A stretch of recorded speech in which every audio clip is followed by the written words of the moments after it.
So, like, backing it up just a little bit for the people, like, giving them a little bit of your backstory. What got you into real estate? I started doing real estate in 2015. I did property management for a long time. Yeah. Property management, a lot of times, Rob knows this. It's like a door to get into real estate. Yeah. Because you start knowing some of those contacts, some of Yeah. the people that, again, you need an inspector.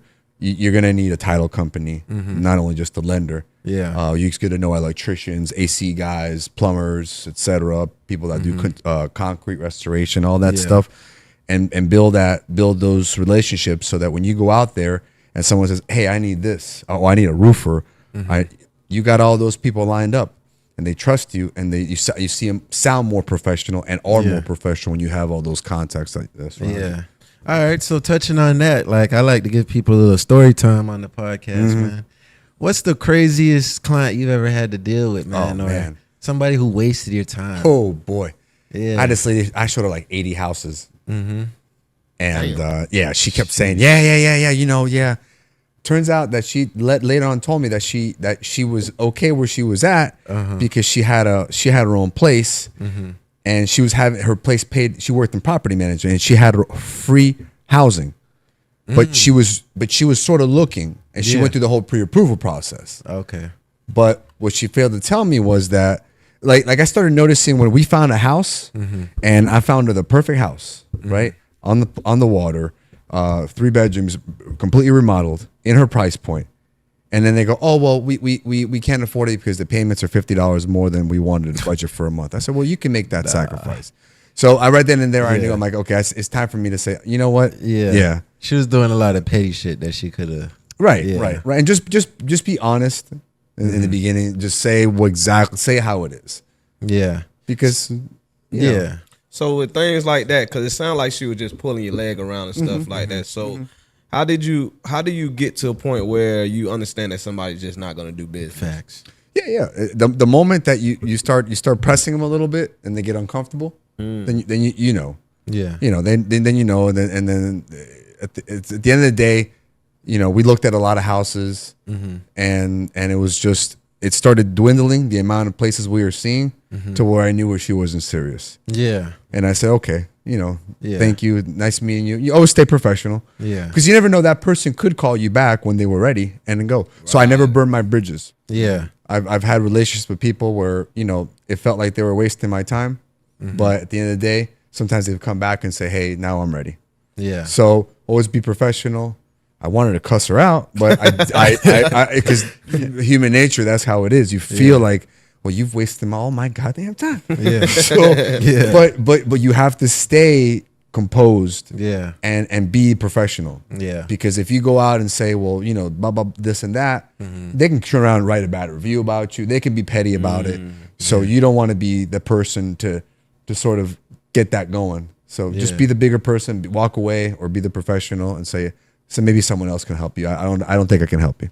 Yeah. So were you always like that, like knowing to be the bigger person, or no? Like... No, I'm 44. Yeah. So it took me a while. If that would happen to me when I was 24, it's a different story. Yeah. Yeah. She would have got. She would have got.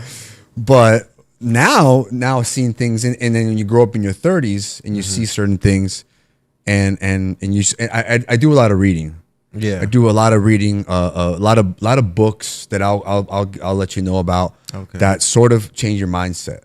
Yeah, it teaches you to not jump to conclusions with certain people. Yeah. It teaches you to understand, see the red flags, and sort of just know when it's time to walk away. Yeah, Yeah, in anything, in life, in relationships, like I said, in business. Yeah, it's all sort of intertwined. Yeah. And, just adding on to what you said, reading books does help because it gives you that mindset, the insight, but nothing helps more than life experience. So it's like you read the book and a lot of people think, oh, I just read the book. Now I'm going to figure shit out.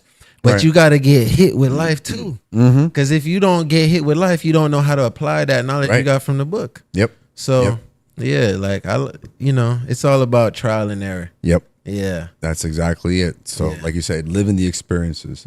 We do things, and if they don't work, we got to change it up. Yeah. If we see like we're doing something and we're continually doing the same thing, but we're not getting the results we want, we have to change it. Yeah.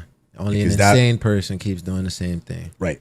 Facts. Because it's not working. Yeah. So you got to change it up. And our parents taught us that. Yeah. From a long time, you know. Some people's parents. Some people's parents. But I think that's mostly what it comes down to is learning it, applying it, doing it, and then just repeating that same model, that same course of action. Yeah. You know? Yeah, of course. Yeah.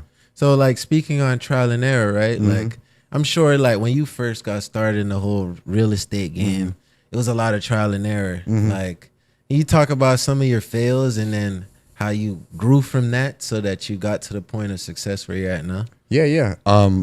For example, let's say the part about like when you start a business, this is an important thing that everyone should know is whenever you start a business, you have to write everything off for tax purposes. Yeah.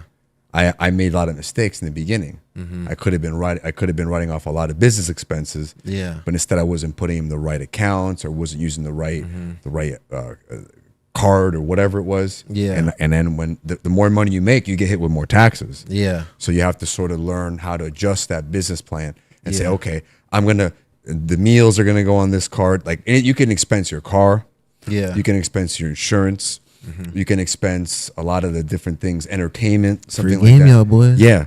So you want to make sure you have a card set, an account set up for those expenses. Yeah. You have your regular personal stuff, but anything related to your business, get an LLC or a PA or some sort of corporation where you can just start putting it to the business. Yeah. At the end of the day, your accountant will handle that for you. I have a good accounting contact and things like that. So a accountant that said, hey, he told me one day straight up, you're fucking up. Yeah. You're doing this all wrong when you're doing the business expense. So that's one big error that I made in the beginning. Yeah. And I was hard headed in the beginning too, because I was like, oh man, you know what? That's he's like, you're not getting it. Yeah. You're gonna keep paying more taxes if you keep doing it this way. Yeah. And this year I changed it up. Yeah. So I'm doing it differently. Okay. So it wasn't working. Yeah. Nah, I mess with that because, a lot of times, like, people think you just start the business and you start taking out these loans and you're going out to eat with the money you're getting, and it's like you're not documenting that stuff. You gotta build a you gotta go like on QuickBooks, like Intuit QuickBooks. Yeah. And they track all that, so when you pay your taxes, it all shows up. Yeah. And you can pay somebody to do that. Yeah. To go through your QuickBooks. 'Cause I don't mess with that. I don't like accounting. Yeah. So I rather have someone else that I know will do it, and I can trust them to do it, and they get the job done. And then I'm like, okay. Yeah. So there's everything, you learn from the consequences. You learn after making the mistake, and you're like, okay, now I can do it this way. And they give you the tools, right? The knowledge, to apply the facts and the way that things are supposed to be done.